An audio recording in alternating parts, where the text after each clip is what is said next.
Hello everyone and welcome back to another video on the channel, and I'm back reviewing a movie. I haven't reviewed a movie in so long because there's been so many things with The Mandalorian, that whole entire series that I just did for all of those, which if you want to watch that, I have a playlist of all my reviews of all the episodes of The Mandalorian that they've ever put out, all chapter 1 through 16. I have all of them there, but that's what I've been mainly doing on my channel, and I did the Disney Investor Day thing, which all of that did very well, and my channel has been doing really well with views, but I doubt that I'm going to get the amount of views on this video because it's not Star Wars related, which is such a shame because this movie needs to be seen by everyone.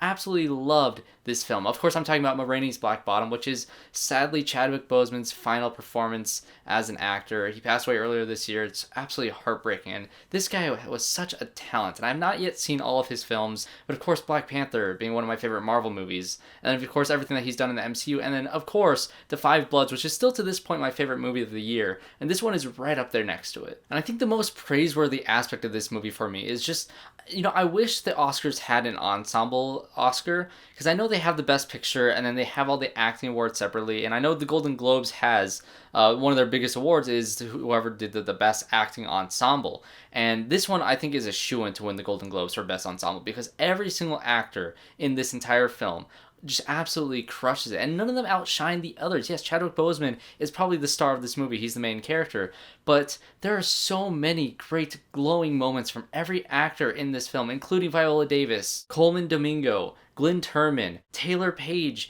Everybody in this film has their A game. Every single actor in this entire film has either a great monologue or a great scene or a great moment, a memorable moment from every single character in this entire film.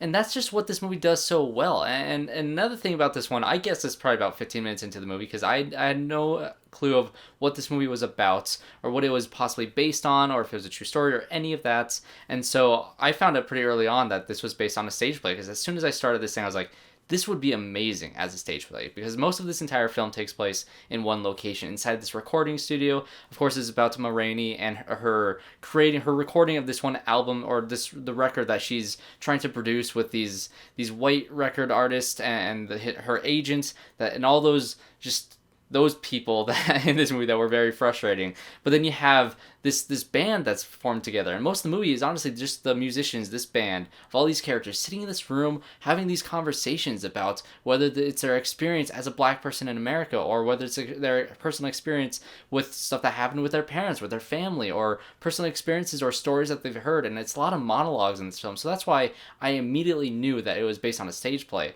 But don't let that scare you away because this movie's only an hour and a half long, so it's not one of those super long. Like Fences was way too long. I enjoyed Fences for what it was. I just thought it was way too long and a lot of talking. But this movie, it draws you in immediately. You're so invested in these things that these people are saying, and it really did remind me in some ways of Spike Lee's Do the Right Thing. There's one scene where Glynn Turman is kind of just playing the piano by himself and he's just singing, and that's all the entire scene is. Nobody else is in the room. He's kind of talking to himself pretty much, or really he's talking to the audience. And it reminded me of Do the Right Thing in that way, where Do the Right Thing had its main storyline, it had its plots, where all those things was happening on that hottest day in the summer in New York, and all these things were happening around. That's the main plot of the story. But every once in a while, it would cut to a character just either talking directly into the camera, because that's Spike Lee's style, is talking directly into the camera, saying either just these ideals that he has or these messages that he wants to spread to people, or just different monologues. And that happens throughout this movie where you feel like that the director of this movie and the writer of the stage play is really talking directly to the audience, and he's not necessarily talking, this has nothing really to do with the story itself, the plot of the movie, but with the characters and with their livelihoods and their history. That is what these moments mean for the entire film as a whole, but they're talking directly towards the audience. I think that's where this movie really struck a chord with me, because Chadwick Boseman's monologue in this film, and he has many of them, but you guys know what I'm talking about, his monologue in this film.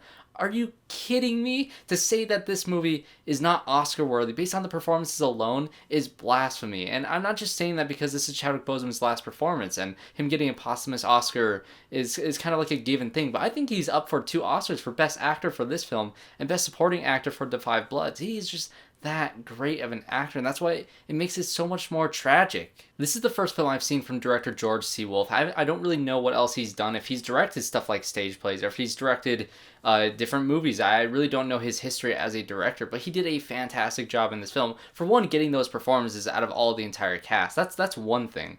But the way that he maneuvers the camera, and the way he moves around, and all the movement in this film is what brings this movie to a state where you can really get so invested in it. Because yes, you can set a camera on an actor and just sit there and watch their performance in some scenes, but that's not enough to draw you and keep you invested. You need to have some sort of energy behind the camera of moving it around, and having, you know, the right ways to cut back and forth, and the editing and the style that this movie has, which is very unique and very distinct for this film.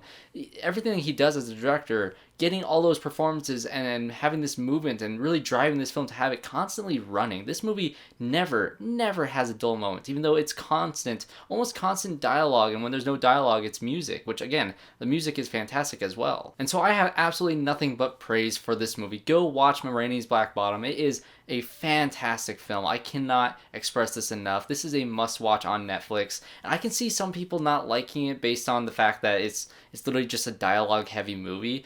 But like I said, it's very short, and the style and the movement that this movie has and the pacing is so well done that it flew by. Such a fantastic movie. I cannot wait for all of you guys to see it. Comment down below if you guys have seen it, all of your thoughts on the performances, on the directing, everything about it. I'm excited to talk more about this film in the comment section down below with you guys. So thanks guys for watching this video. Subscribe to the channel if you want to see more reviews just like this one. I have a few more reviews on Gets before the end of the year. I'm going to do some sort of best of 2020 list, even though there hasn't been too many films, but there are lots of great movies. I want to watch the Steve McQueen movies that he has on Amazon. All those ones, I'm hearing such great things about it. Obama just put his best movies of 2020 list, and I want to kind of check some of those off of my watch list in order to make my list. So I will be doing a review for Black Bear up next. I'm going to record that right now because I just watched that as well, and my god, these are some great movies, guys. So thanks guys for watching. Like I said, subscribe, leave a comment down below, leave a like, do all the things, and I hope to see you all in my next one.